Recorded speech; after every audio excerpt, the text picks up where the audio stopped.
જિજ્ઞાસાથી અને ઉત્સુકતાથી જોઈ રહ્યા છે, જાણે કે ગુજરાતમાં બહુ મોટી ક્રાંતિ થઈ હોય, પરિવર્તન આવ્યું હોય, એટલા હરખ અને એટલી ઉર્જા સાથે ગુજરાતભરના લોકો આજના કાર્યક્રમને જોઈ રહ્યા છે. એટલા માટે આજનો દિવસ અત્યંત ઐતિહાસિક દિવસ છે. આ ઐતિહાસિક દિવસ નિમિત્તે હું સૌપ્રથમ ભારતના બંધારણના મહાન રચયિતા ડૉક્ટર બાબા સાહેબ આંબેડકરને યાદ કરું છું કે એક તરફ વિશાળ સત્તા મને અને વિસાવદરના ખેડૂતોને હરાવવા માટે કામે લાગી હતી, પરંતુ સંવિધાનની તાકાત, સંવિધાને આપેલા મત આપવાના અધિકારની તાકાતથી મારા જેવો સાધારણ પરિવારમાંથી આવતો ગામડાનો એક જુવાનીઓ, એક ખેડૂત પુત્ર આજે ચૂંટણી જીત્યો છે. એ તાકાત સંવિધાનની છે, બાબા સાહેબ આંબેડકરે આપેલા બંધારણ અને લોકતંત્રની તાકાત છે. હું વિસાવદર, ભેસાણ અને જૂનાગઢ ગ્રામ્ય મત વિસ્તારના ધારાસભ્ય તરીકે આજે શપથ લીધા છે, ત્યારે ગુજરાતના પનોતા પુત્ર, ધરતીપુત્ર, ખેડૂત પુત્ર, ખેડૂતોના મસીહા સ્વર્ગસ્થ કેશુબાપા પટેલને આજે હું યાદ કરું છું. કારણ કે ધારાસભ્ય બનવું એ અલગ વાત છે, પરંતુ કેશુબાપા જેવા, કુરજી બાપા જેવા, પોપટ બાપા જેવા અનેક એવા આગેવાનો જેણે વિસાવદર વિધાનસભાનું નેતૃત્વ કર્યું છે, રત્ના બાપા ઠુમર જેવા, એ બધાએ સ્વર્ગસ્થ વડીલો, અત્યારે જે હયાત છે વડીલો, તમામ વડીલોને હું યાદ કરું છું, એમને નમન કરું છું, અને એમણે ચિતરેલા ચીલા ઉપર, એમની કેડી ઉપર હું સારી રીતે ચાલી શકું, ગુજરાતના ખેડૂતો, ગુજરાતના ગામડાઓની સેવા કરી શકું, એ માટે હું આજે સંકલ્પબદ્ધ થયો છું. દોસ્તો, આજે આ શપથવિધિ જે છે એ માત્ર એક ધારાસભ્ય તરીકેના શપથ નથી. આ શપથ લીધા છે ગુજરાતને ભ્રષ્ટાચારમાંથી મુક્ત કરાવવાના, ગુજરાતની અંદરથી તાનાશાહી હટાવવાના શપથ લીધા છે. ગુજરાતની આમ જનતા જેનું શોષણ થઈ રહ્યું છે, ક્યારેક પુલ તૂટે, ક્યારેક પેપર ફૂટે, ક્યારેક ડ્રગ્સ વેચનારા, દારૂ વેચનારા પોલીસ ઉપર કાર ચડાવી દે, ક્યારેક કોઈ નિર્દોષ દીકરીએ અસામાજિક તત્વોના ત્રાસથી આત્મહત્યા કરવી પડે, ક્યારેક વ્યાજ માફિયા કે ગુંડાઓના ત્રાસથી લોકોએ જીવન ટૂંકાવવું પડે. આ તમામ પરિસ્થિતિઓમાંથી ગુજરાતની જનતાને મુક્ત કરાવી અને જનતાનું શાસન આવે, સ્વરાજ આવે, ખેડૂતોનું રાજ ગુજરાતની અંદર આવે, એના શપથ મેં અને અમારી ટીમે સાથે મળીને લીધા છે. સાથીઓ, આ તબક્કે હું વિસાવદર ભેસાણની મહાન જનતાનો ખૂબ ખૂબ અને વારંવાર આભાર વ્યક્ત કરું છું કે એમણે એક મારી જેવા સાધારણ પરિવારના જુવાનિયાને કેવડી મોટી જવાબદારી સોંપી છે. આજ આખું ગુજરાત એક નવી દિશાની અંદર આગળ વધવા માટે તૈયાર થઈ રહ્યું છે, ત્યારે મારી બે વિનંતીઓ છે. ગુજરાતની જનતાને મારી એક વિનંતી છે કે પોતાનો આત્મા જગાડો.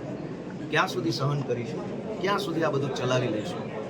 રોજ ઉઠીને અત્યાચારો થાય છે, અન્યાયો થાય છે, લોકો બેમોત મરે છે, ક્યાંક અગ્નિકાંડમાં લોકો બેમોત મરે છે, ક્યાંક લઠ્ઠાકાંડમાં મરે છે, ક્યાંક પુલ તૂટેને મરે છે, ક્યાંક બોટ ઊંધી વળે ને ડૂબીને આપણા દીકરાઓ મરી જાય છે. આ બધો જ અન્યાય અને અત્યાચાર આપણે શા માટે સહન કરીએ છીએ અને ક્યાં સુધી સહન કરીશું? ગુજરાતના ગામડામાંથી આવેલો એક નાનો એવો દીકરો ગોપાલ ઇટાલિયા ગુજરાતની જનતાને બે હાથ જોડીને વિનંતી કરે છે કે તમારો આત્મા જગાડો. આટલી હદે સહન કરવાની જરૂર નથી, આટલું લાચાર રહેવાની જરૂર નથી.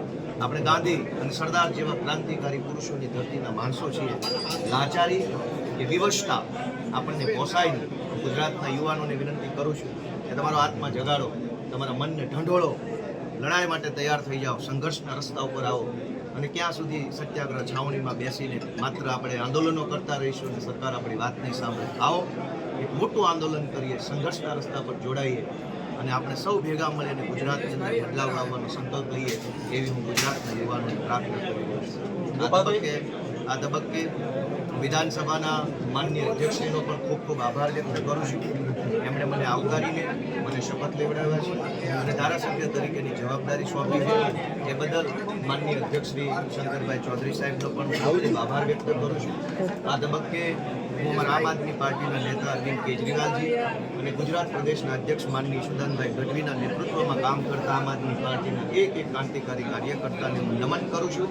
એમના સંઘર્ષને હું સ્વીકારું છું. એમના સંઘર્ષના દમ પર આજે મને જ્યારે આ તક મળી છે, ત્યારે આમ આદમી પાર્ટીના સૌ ક્રાંતિકારી કાર્યકર્તાને પ્રણામ કરું છું. ગોપાલભાઈ, 2 દિવસ છે.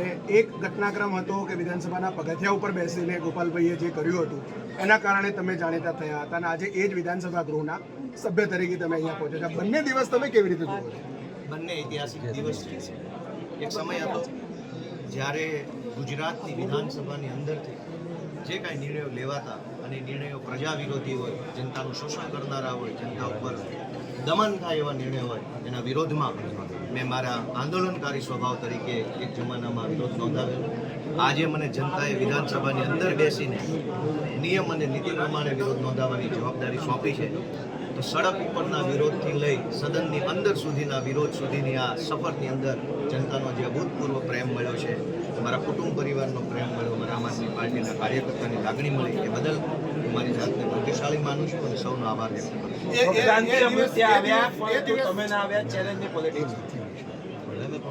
રોજ અનેક પુલ તૂટી જાય છે, છતાંય તે કોઈને સજા થતી નથી, કોઈ કાર્યવાહી થતી નથી. રાજીનામું તો આખી સરકારે આપવું જોઈએ. રોજ દારૂ વેચાય છે, અનેક લોકો લઠ્ઠાકાંડમાં મૃત્યુ પામે છે, છતાં કોઈ કાર્યવાહી તો થતી નથી. રાજીનામું આખી સરકારે આપી દેવું જોઈએ. ઢગલા પર પેપરો ફૂટે છે, કડક કાર્યવાહીના નામે વાર્તાઓ થાય છે, કોઈ કાર્યવાહી થતી નથી. રાજીનામું આખી સરકારે આપી દેવું જોઈએ. ડ્રગ્સ માફિયાઓ એટલા બધા બેફામ બન્યા છે કે મોટા શહેરોના યુવાનોને ભરડામાં લીધા છે, છતાંય કોઈ કાર્યવાહી, ઠોસ નક્કર કાર્યવાહી થતી નથી. આખી સરકારે રાજીનામું આપવું જોઈએ. ગોપાલ ઇટાલિયાના રાજીનામું આપવાથી પુલ તૂટતા બંધ નહીં થાય. ગોપાલ ઇટાલિયાનું રાજીનામું આપવાથી ડ્રગ્સ વેચાતું બંધ નહીં થાય. ગોપાલ ઇટાલિયા રાજીનામું આપશે તો પેપર ફૂટતા બંધ નહીં થાય. આખી સરકાર રાજીનામું આપશે ત્યારે જ ગુજરાતની જનતાને સોનાનો સૂરજ ઉગશે, ત્યારે જ પેપર ફૂટતા બંધ થશે, બ્રિજ તૂટતા બંધ થશે, નિર્દોષ દીકરીઓને રંજાડતા ગુંડાઓ ત્યારે જ કાબૂમાં આવશે, જ્યારે આખી સરકાર રાજીનામું આપશે. તો હું તો વિનંતી કરું છું કે ગુજરાતને સુખી કરવું હોય, ગુજરાતની જનતાને ગુલામીમાંથી મુક્ત કરાવી હોય તો આખી સરકાર રાજીનામું આપે. ગોપાલના રાજીનામાથી શું ફરક પડવાનો? ઓકે.